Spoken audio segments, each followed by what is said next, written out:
Hello friend, welcome to my channel. मैं हूं सविता। दोस्तों, आज इस क्लास में हम स्टार्ट करने वाले हैं बीएड सेकेंड ईयर का पेपर फर्स्ट, जिसका नाम है शैक्षिक प्रशासन प्रबंधन एवं पर्यावरणीय शिक्षा। तो इसको हम यूनिट फर्स्ट से स्टार्ट करेंगे। यूनिट फर्स्ट का टॉपिक शैक्षिक प्रशासन के बारे में इस क्लास में हम पढ़ने वाले हैं। क्या पढ़ेंगे? शैक्षिक प्रशासन यानी कि एजुकेशनल एडमिनिस्ट्रेशन का अर्थ, परिभाषा, कार्यक्षेत्र और कई सारी चीज़ें शैक्षिक प्रशासन के बारे में इस क्लास में पढ़ने वाले हैं। तो आप इस क्लास को बिना स्किप किए लास्ट तक ज़रूर देखिएगा। और अगर चैनल पर नए हैं, चैनल को अब तक सब्सक्राइब नहीं किया है तो कर लीजिएगा। साथ ही बेल आइकन भी प्रेस कर दीजिएगा, जिससे आने वाली जो क्लासेस हैं उनकी नोटिफिकेशन आपको टाइम से मिल सके। तो चलिए आज की क्लास को स्टार्ट करते हैं। जानेंगे शैक्षिक प्रशासन के बारे में। बात करें शैक्षिक प्रशासन की यानी कि एजुकेशनल एडमिनिस्ट्रेशन, जो शब्द है ये सामान्यतया शिक्षा की व्यवस्था करने वाले एक विभाग के तौर पर देखा जाता है। यानी कि आम तौर पर हम ये समझते हैं कि एक ऐसा विभाग होता होगा जिसमें शिक्षा की व्यवस्था की जाती है, लेकिन वास्तव में इसका अर्थ इससे कई गुना ज़्यादा व्यापक है, कई गुना बड़ा है। शैक्षिक प्रशासन के अर्थ को समझने से पहले यह आवश्यक है कि पहले प्रशासन के अर्थ को समझा जाए कि आखिर ये प्रशासन शब्द क्या है। तो प्रशासन शब्द को अंग्रेजी में क्या कहते हैं? एडमिनिस्ट्रेशन, जिसका निर्माण लैटिन भाषा के मिनिस्टर शब्द से हुआ है। अब यहाँ पर बात आती है कि ये मिनिस्टर जो शब्द है इसका क्या अर्थ होता है। तो जानिए कि एक ऐसा व्यक्ति, वह व्यक्ति जो कि सदैव दूसरों के हित में कार्य करे, सदैव दूसरों की सेवा में लगा रहे या फिर हमेशा दूसरों की सेवा करे, तो उसी को हम कहते हैं मिनिस्टर। ब्रिटेनिया इंसाइक्लोपीडिया के अनुसार एडमिनिस्ट्रेशन शब्द दो शब्दों से मिलकर बना है, एड प्लस मिनिस्टर, जिसका अर्थ होता है कार्यों का निष्पादन करना, अर्थात प्रबंध करना, चाहे वो शिक्षा का प्रबंध करना हो या फिर किसी व्यक्ति की सेवा का प्रबंध या फिर किसी व्यक्ति के किसी सहायता का प्रबंध करना हो। सारा प्रबंध मिनिस्टर के द्वारा किया जाता है। यहाँ पर एडमिनिस्टर का अर्थ ही होता है प्रबंध करना। अब क्या होगा? अब हम जानेंगे शैक्षिक प्रशासन का अर्थ। अब तक आपने देखा कि प्रशासन का क्या अर्थ होता है, तो अब प्रशासन का अर्थ समझने के बाद शैक्षिक प्रशासन का अर्थ समझने में आपको बिल्कुल भी प्रॉब्लम नहीं होगी। तो आइए देखते हैं। शैक्षिक प्रशासन जो है ये अनेकों प्रशासनों में से एक है, परंतु अन्य प्रशासन की अपेक्षा इसके कार्यों में अधिक सावधानी बरती जाती है, क्योंकि यहाँ पर शिक्षा की बात की जाती है। यह वैज्ञानिक धारणाओं के साथ साथ नैतिक मूल्यों का भी पालन करता है। यहाँ पर नैतिक मूल्यों का भी समावेश होता है वैज्ञानिक धारणा के साथ साथ। तो यह विद्यालय के अंतर्गत अपने कार्यों का संपादन करता है। जैसे कि हम जानते हैं कि विद्यालय जो है ये समाज का ही एक लघु रूप होता है, अर्थात ये विद्यालय के साथ साथ सामाजिक विचारधाराओं को, सामाजिक मान्यताओं को नियंत्रित करके उसका विकास करने में अपनी अहम भूमिका निभाता है। कौन? शैक्षिक प्रशासन। आगे देखिए, यह शिक्षक और छात्रों के बीच अधिगम युक्त वातावरण का निर्माण करता है, जिससे अधिगम जो है वो सरल बन सके, प्रभावी बन सके और शिक्षण अधिगम प्रक्रिया को प्रभावशाली बनाया जा सके। यह विद्यालय के समस्त कार्यों हेतु आवश्यक सामग्रियों का प्रबंध करता है, साथ ही शिक्षा की क्रियान्वयन व्यवस्था और समय सारणी का निर्माण करने में भी अपनी अहम भूमिका निभाता है। जो शैक्षिक प्रशासन है यह एक ऐसी व्यवस्था करता है, ये ही निर्धारित करता है कि आखिर कौन सा सिलेबस बच्चों को पढ़ाया जाएगा, समय सारणी क्या होगी, विद्यालय की कक्षा की समय सारणी क्या होगी। ये सारी चीज़ें शैक्षिक प्रशासन के अंतर्गत ही निर्धारित होती हैं। यह प्रशासन छात्रों के व्यक्तित्व निर्माण हेतु भी प्रयास करता है और साथ ही को करिकुलम एक्टिविटीज़ का प्रबंधन करने का उत्तरदायित्व भी इसी पर होता है कि बच्चे पढ़ाई के साथ और कैसी एक्टिविटी करेंगे कक्षा के बाहर। तो ये सारी चीज़ें भी शैक्षिक प्रशासन के अंतर्गत आता है। अब जानेंगे शैक्षिक प्रशासन की कुछ परिभाषाओं के बारे में। शैक्षिक प्रशासन की परिभाषा अनेक विद्वानों के द्वारा दी गई है, जो कि निम्न प्रकार है। पहली परिभाषा मार्स और रॉस महोदय के अनुसार दी गई है। इन्होंने दिया है कि छात्रों के विकास को अपने लक्ष्य की ओर अग्रसर करना एवं अध्यापकों की सहायता से समूहों के उद्देश्यों की प्राप्ति करते हुए उन्हें साधनों की ओर प्रेरित करना। तो ये परिभाषा मार्श और रॉस महोदय के अनुसार है।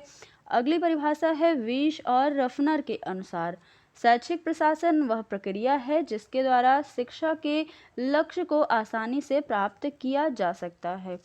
इन समस्त परिभाषाओं का मूल अर्थ अगर निकाला जाए तो हमें ये पता चलता है, ये निष्कर्ष निकलता है कि प्रशासन वह है जो शिक्षा के उद्देश्य को प्राप्त करने में अध्यापकों की सहायता करता है एवं यह शिक्षण अधिगम प्रक्रिया को प्रभावशाली बनाता है, रुचिकर बनाता है और साथ ही शिक्षा से संबंधित सभी कार्यों का आयोजन करने का कार्य भी शैक्षिक प्रशासन का होता है।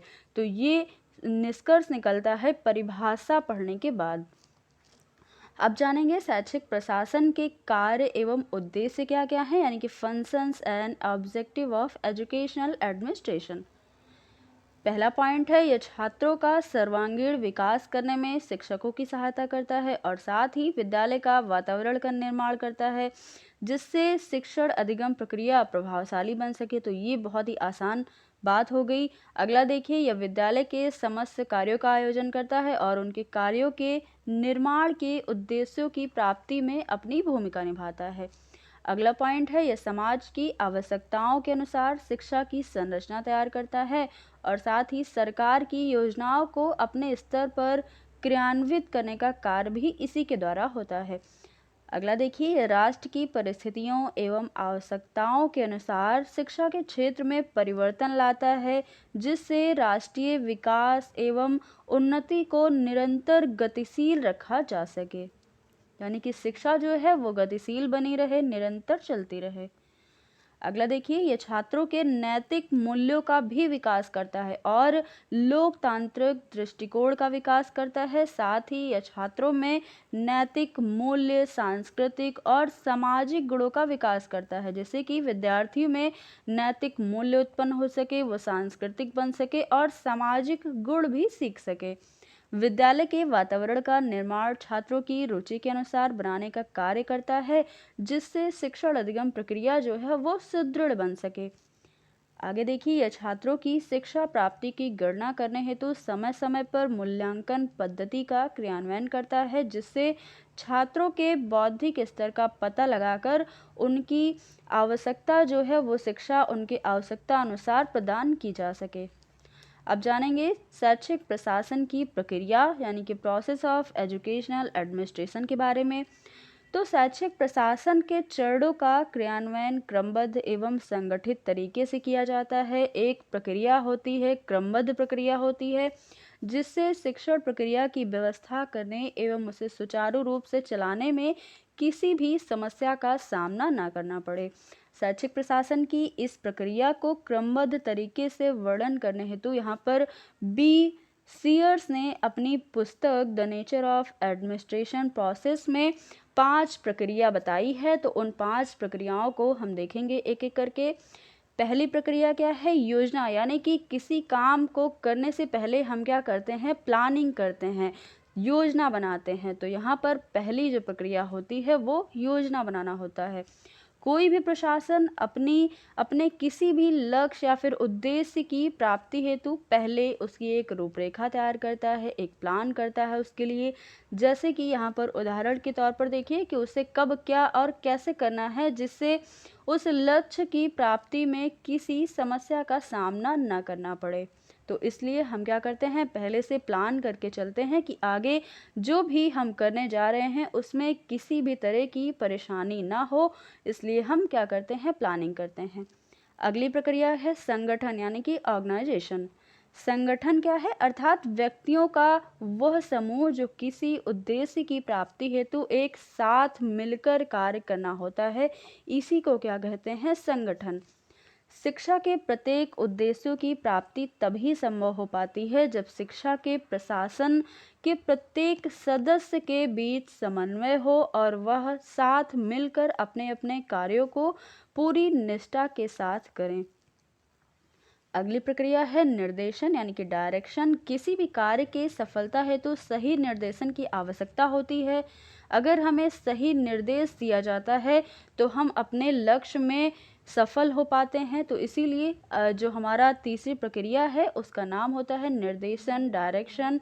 अर्थात एक ऐसा व्यक्तित्व वाला व्यक्ति जिसमें नेतृत्व की कुशलता विद्यमान हो, वो कार्य को सफल बनाने हेतु संगठन को उचित मार्ग प्रशस्त कर सके, उचित निर्देशन दे सके, साथ ही जो समस्या समाधान की कुशलता में भी निपुण हो, जिससे वह किसी भी परिस्थिति में सही निर्णय लेने के योग्य हो।